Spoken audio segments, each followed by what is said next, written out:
হে everyone, আমি অনন্যা। আমার নতুন একটি ব্লগে তোমাদের আবারও স্বাগতম। আশা করছি তোমরা সকলে খুব ভালো আছো। আমিও বেশ ভালো আছি। বেশ কটা দিন অসুস্থ থাকার পরে আজ অনেকটাই ভালো বোধ করছি। তাই ভাবলাম একটু স্পেশাল কিছু বানিয়ে আজ খাই। তাই আজ আর সাধারণ ডাল ভাত বা মাছের তরকারি কিছু করব না। আজ একটু অন্যরকম আইটেম বানাবো। আজ করব পালমশাইয়ের পছন্দের খাবার, চিলি চিকেন আর ফ্রাইড রাইস। যদিও আমার একার পক্ষে এতটা সব কিছু করা সম্ভব হতো না যদি না পালমশাই আমাকে হেল্প করতো।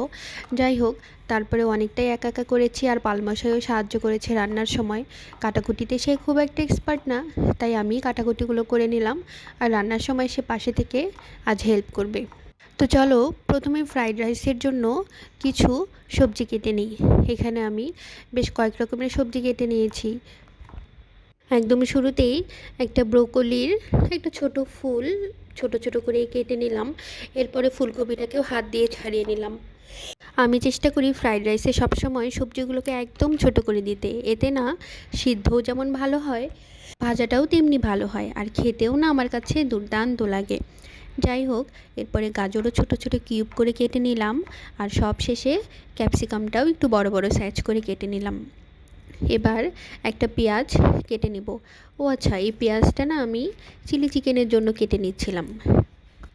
চিলি চিকেন আর ফ্রাইড রাইস দুটোতেই তো আমি প্রায় অনেকটাই রসুনের কুচি ব্যবহার করি, তাই অনেকটা রসুন ছাড়িয়ে নিলাম। তো এই যে আমি যে সবজিগুলো নিচ্ছি তোমরা একবার দেখে নাও।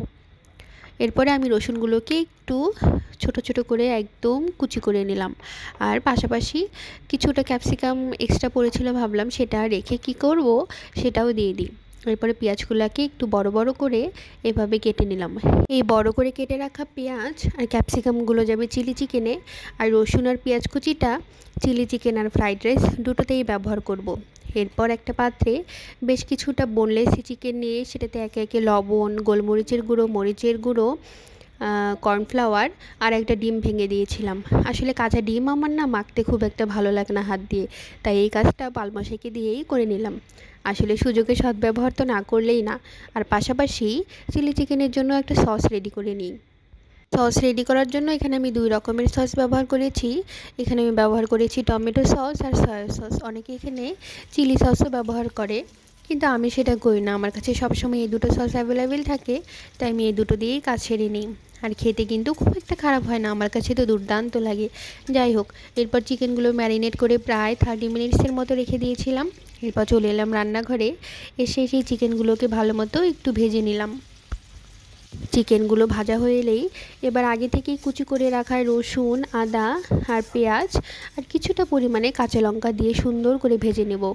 মোটামুটি লাল হয়ে এলে এবার উপর থেকে দিয়ে দিব স্বাদ মতো লবণ আর লাল মরিচের গুঁড়ো। এবার এগুলো ভালো মতো একটু নেড়ে চেড়ে ওই 30 সেকেন্ডসের মতো নেড়েছিলাম। তারপর আগে থেকে কেটে রাখা পেঁয়াজ আর ক্যাপসিকামটাকে দিয়ে প্রায় 1 মিনিটের মতো একটু সটে করে নেব, যাতে একদম সিদ্ধ না হয়ে যায়।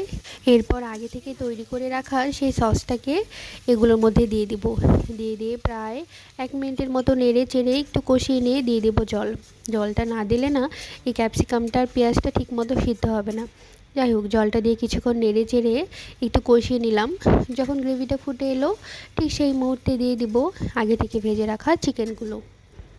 এবার চিকেনের সাথে বাকি গ্রেভিগুলো ভালো মতো মিশিয়ে এটাকে প্রায় মিনিট 5 জন্য ঢেকে দিব। এটা রান্না হতে আর খুব বেশি সময় লাগে না, খুব অল্প সময়ের মধ্যেই রান্না হয়ে যায়।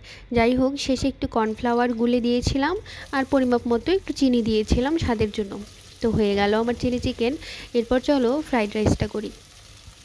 ফ্রাইড রাইস করার জন্য প্রথমেই একটা প্যানে বেশ কিছুটা সাদা তেল নিয়ে একটু রসুন কুচি দিয়ে দিয়েছিলাম। রসুন কুচিটা ভাজা হয়ে এলে আগে থেকে ছোট ছোট করে কেটে রাখা গাজর, ক্যাপসিকাম, ব্রোকলি, ফুলকপি সব কিছু দিয়ে একটু নেড়ে চেড়ে ভেজে নিলাম। এরপর আগে থেকে তৈরি করে রাখা পোলাওয়ের চাল দিয়ে পোলাও করে রেখেছিলাম সেটাই দিয়ে দিলাম। এবার সব কিছু ভালো মতো ভেজে নিয়ে অন্য একটা কড়াইতে ডিমটাকে ঝুড়ো করে ভেজে নিয়েছিলাম। নিয়ে এবার সব কিছুর সাথে ভালো মতো ভেজে নিব। ব্যাস, আমার ফ্রাইড রাইসটাও একদম রেডি। আমার কাছে তো এটা সবথেকে সহজ পন্থা মনে হয়। ও আচ্ছা, আমি কিন্তু এখানে প্রায় হাফ চামচের মতো চিনিও দিয়েছিলাম। চিনি না দিলে না এই ফ্রাইড রাইসটার আমার মনে হয় না যে স্বাদ খুব একটা ফুটে ওঠে, তাই আমি শেষে একটু চিনি ব্যবহার করি। তো এই যে আমার চিলি চিকেন আর ফ্রাইড রাইস হয়ে গেল। এরপর ভাবলাম যেহেতু ভালো কিছুই রান্না করেছি, একটু ভালো মতোই পরিবেশন করি।